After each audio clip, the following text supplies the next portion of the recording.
By the beginning of August 1990, tensions in the Persian Gulf had reached a crisis point. The ruler of Iraq, President Saddam Hussein, had been threatening for weeks to invade the small oil-rich state of Kuwait. The world waited for Saddam to stand down, never believing that he would really attack. But at 2 AM on the 2nd of August, his tanks rolled over the border into Kuwait. There was little resistance. After all, Kuwait only had 17,000 troops against the might of the 140,000 strong Iraqi army and the 1,800 tanks that poured in. But what Saddam had not considered was the condemnation from both Western and Arab states. 5 days later, the United States and allied nations initiated military action, and Operation Desert Shield was launched. Welcome to Wars of the World.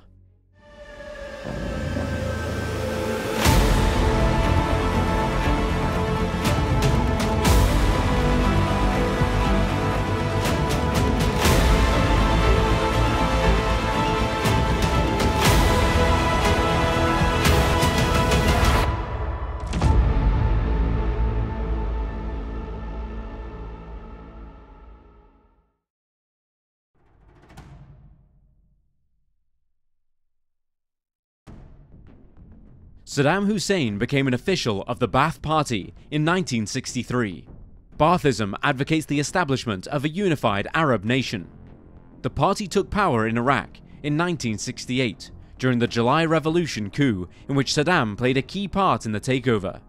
Later in 1979, and just 6 days after his ascension to president of Iraq, Saddam purged the Ba'ath Party, carrying out a campaign of arrests and executions on the comrades who had opposed his rise to power. In 1979, Islamic leader Ayatollah Khomeini returned to Iran from exile in Paris to an adoring public. Revolution soon followed, and Khomeini became the supreme leader of Iran. His idea to export the principles of his Islamic revolution to all the Muslim states of the Middle East was seen as a threat by Saddam. Believing that Iran was about to invade Iraq, Saddam launched a war against his neighbor. The war saw the deaths of hundreds of thousands of lives on both sides of the fight, and witnessed Saddam using chemical warfare against his own people in 1988. America remained officially neutral after the start of the Iran-Iraq war, but they saw Islamic Iran as a threat to stability in the region and as a threat to their interests, and so they provided political support to Iraq, along with some resources to help them succeed in the war against Iran.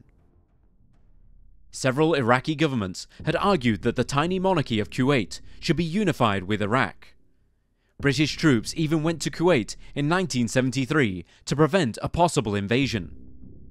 It was after Saddam's ineffective 8-year war with Iran that Saddam refused to accept Kuwait's independence and decided to invade the sovereign state. After all, Kuwait was rich in oil and had a strategic location at the head of the Persian Gulf. Saddam quickly grew his military, and a division of 10,000 Republican Guard soldiers and 300 tanks moved just north of Kuwait on the 15th of July 1990. Then, 3 divisions of 35,000 men were deployed 16 kilometers from the border just 4 days later. These forces had grown to an overwhelming 8 divisions with 100,000 men by July 27th. Many dismissed the idea that Saddam would start another war so quickly after the fruitless war with Iran, mistaking this build-up for simple bravado. But they were soon shown to be wrong. On August 2nd, 1990, Iraq's Medina and Hammurabi divisions, 2 formidable armored formations of the Republican Guard Corps, attacked Kuwait. In order to isolate Kuwait from the outside world, the Tawakalna Republican Guard Division was deployed to fortify the country's border with Saudi Arabia the next day. 1,800 tanks and over 140,000 Iraqi soldiers descended on Kuwait, with the Kuwaitis having no chance of defending themselves against such military might. The Kuwaiti army was rapidly overpowered. The only area in Kuwait City where there was any significant opposition was around the Emir's palace, but resistance there only lasted for around 2 hours. The Iraqi armored columns that swept across the country were temporarily engaged by the tiny Kuwaiti Air Force, but its base was swiftly captured.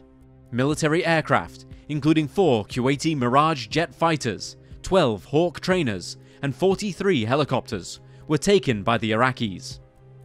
In a little over 12 hours, the Iraqis had taken control over Kuwait. The rest of the world, including the Arab nations, were appalled. Not only was the invasion a danger to regional stability, but it could also jeopardize oil supplies across the globe. Numerous foreign nations responded quickly to the urgent worldwide concern raised by the economic consequences of Iraq's conduct.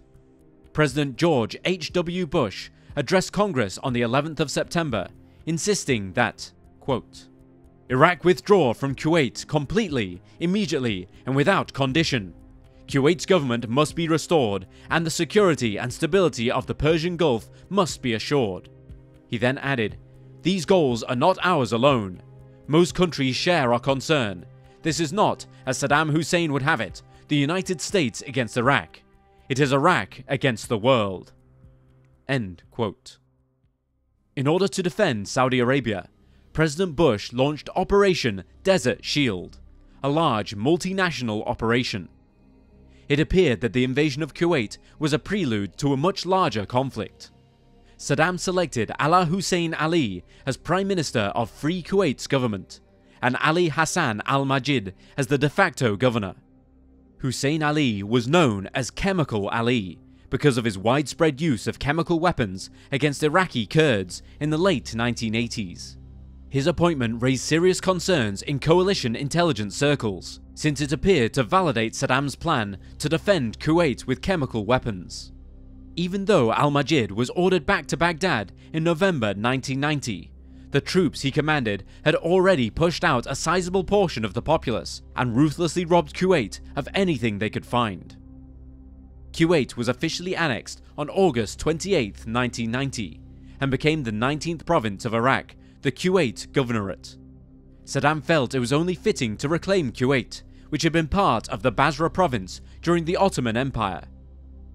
Ala Hussein Ali was deliberately misleading when he stated, quote, "Kuwait is now ours, but we might have refrained from taking such a decision if US troops were not massed in the region with the threat of invading us." End quote. Western and Arab nations quickly sent troops to defend Saudi Arabia after the invasion. Saudi's importance had grown since the 1973 Arab-Israeli War, because it was instrumental in the formation of the petroleum exporting countries, or OPEC, with Saudi being the world's largest producer. Saudi Arabia possesses the world's largest proven oil reserves, and the West has prioritized its security and continues to do so. As a buffer between Saudi Arabia and its unstable neighbors to the north and east, Kuwait was essential. In the early 1980s, with the fear of Iranian fundamentalists, the Saudis and Kuwaitis had lent Saddam over $50 billion for his war, and Saudi volunteers even fought alongside the Iraqi armed forces. Now all of that had been forgotten, as Saddam threatened Saudi Arabia's security and oil prices went through the roof. Following the assault, the Iraqi military stole more than $1 billion worth of Kuwaiti currency from the central bank in Kuwait. Saddam Hussein also reduced the value of the Kuwaiti dinar to a 1/12 of its initial value by making it equivalent to the Iraqi dinar. A wide range of countries came together to form the coalition forces that participated in Operation Desert Shield. Both the United States and the United Kingdom were the main players in these forces, taking the lead in planning military and logistical activities. France, Saudi Arabia, Egypt, and Syria were among the other countries that contributed, and they established a multinational alliance. Contributions from nations like Canada, Australia, and several Arab governments also added to the coalition's strength and demonstrated a wide-ranging international commitment to re-establishing regional stability. As a result, American and coalition soldiers were quickly sent in to defend Saudi Arabia and to thwart any additional assault. Hundreds of thousands of soldiers from many countries were brought into the area over the next few weeks. To ensure that the force involved had enough supplies, equipment, and transportation, preparations included a great deal of logistical planning. To gain control of the area, the US military mobilized substantial resources, such as cutting-edge weapons and planes.